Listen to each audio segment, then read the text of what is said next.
দুফ হারাম, দুফ বাজানো হারাম ক্ষেত্রে, এই জন্য দুফের ক্ষেত্রে বলা হচ্ছে দুফ বলা হয় এমন ঢোলকে যেটা এক মুখা ঢোল।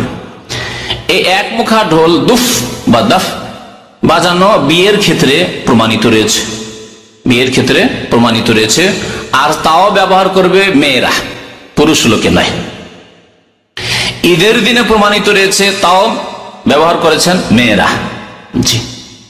আর যদি কোনো বিশিষ্ট ব্যক্তি দীর্ঘদিন পরে এসেছেন, আপনার বিশিষ্ট ব্যক্তি দীর্ঘদিন পরে এসেছেন, রাসূলুল্লাহ সাল্লাল্লাহু আলাইহি ওয়াসাল্লাম যখন জিহাদের ময়দান থেকে দীর্ঘদিন পরে তাবুক থেকে বা অন্য কোনো সফর থেকে যখন মদিনায় আসলেন, তখন তার কাছে একবার অনুমতি চাইলেন। দলিলগুলি ইনশাআল্লাহ তাআলা সময় থাকলে উল্লেখ করা যাবে, কিন্তু সেদিকে ইঙ্গিত করে দিলাম যে এই তিনটি ক্ষেত্রে শুধু এক মুখা তবু ঢোল। এই জন্য আরবদের মধ্যে বিয়ের এলানের ক্ষেত্রে, আমাদের দেশে আমল নেই, আমাদের দেশে হারাম গান বাজনা হয়, হারাম কাজ হয় বিয়ের ক্ষেত্রে, কিন্তু এই সুন্নত হয় না। নবী করিম সাল্লাল্লাহু আলাইহি ওয়াসাল্লাম বলছেন ফাসলু মা বাইনা আন-নিকাহ আল হালাল ওয়াল হারাম, হালাল এবং হারামের মাঝে পার্থক্য। হালাল হচ্ছে বিবাহ বন্ধন, আর বিবাহের মাধ্যমে যুবক যুবতীর সম্পর্ক, এটা হালাল। আর হারাম হচ্ছে ব্যভিচার, জিনা। এই জিনা এবং বিবাহের মাঝে পার্থক্যকারী হচ্ছে আদ-দারব বিদ-দুফে, দুফ বাজানো।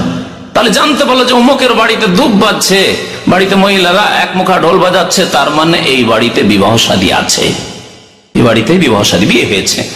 আর যদি চুপি সরে বিয়ে শাদী করিয়ে দেওয়া হয় একা একা, যদি আমাদের দেশে বরযাত্রী দিয়ে হইচই করে খাওয়া দাওয়া করে জানানো হচ্ছে, কিন্তু সুন্নতি তরিকা হচ্ছে এইভাবে জানান না।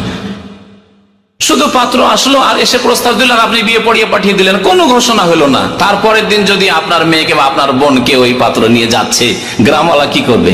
মারধর শুরু করে দিবে না? মারপিট শুরু করে দিবে, যারে কি ব্যাপার, এই মেয়েকে কেন নিয়ে যায়? সুতরাং নবী করিম সাল্লাল্লাহু আলাইহি ওয়াসাল্লাম এলান করতে বলেছেন দুফের মাধ্যমে। কিন্তু এই দুফকে ব্যবহার করে এক শ্রেণীর বিদআতপন্থীরা ইবাদত বন্দেগীর ক্ষেত্রে, গান বাজনার মাধ্যমে তারা আল্লাহর নৈকট্য লাভ করতে চায়। তাদের কথা উল্লেখ করব। দুইটি জাতি রয়েছে, দুইটি সম্প্রদায় রয়েছে যারা গান বাজনার অভিশাপে লিপ্ত রয়েছে। একটি দলের নাম হচ্ছে ফাসেক দল, যারা প্রবৃত্তির অনুসরণ করে, যাদের কানে গান বাজনা শুনতে ভালো লাগে, আল্লাহর নিয়ামতকে হারাম কাজে ব্যয় করে। কোরআন তেলাওয়াত শুনতে ভালো লাগে না, কোরআনের তাফসীর শুনতে ভালো লাগে না, ইসলামিক আলোচনা শুনতে ভালো লাগে না। যারা দিনমুখী না, দুনিয়ামুখী, পেটমুখী আর দুনিয়ার ভোগ বিলাস মুখী, এই একটি দল রয়েছে যারা গান বাজনা শুনে আজকাল। আর একটি দল রয়েছে, আশ্চর্য হয়ে যাবেন তাদের কথা বললে।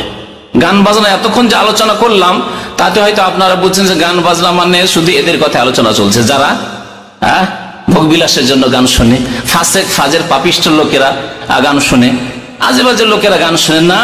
এক শ্রেণীর লোকেরা, দ্বিতীয় শ্রেণীর কথা বলছি, এরা বেশি বিভ্রান্তিকর মানুষের জন্য, এরা বেশি গুমরা করেছে মুসলিম জাতিকে। তারা হচ্ছে সুফিরা, তারা হচ্ছে পীরতন্ত্রে বিশ্বাসীরা। তাদের মতবাদ রয়েছে যে গান এবং বাজনার মাধ্যমে ইবাদত বন্দেগী হয়, আল্লাহ নৈকট্য লাভ হয়।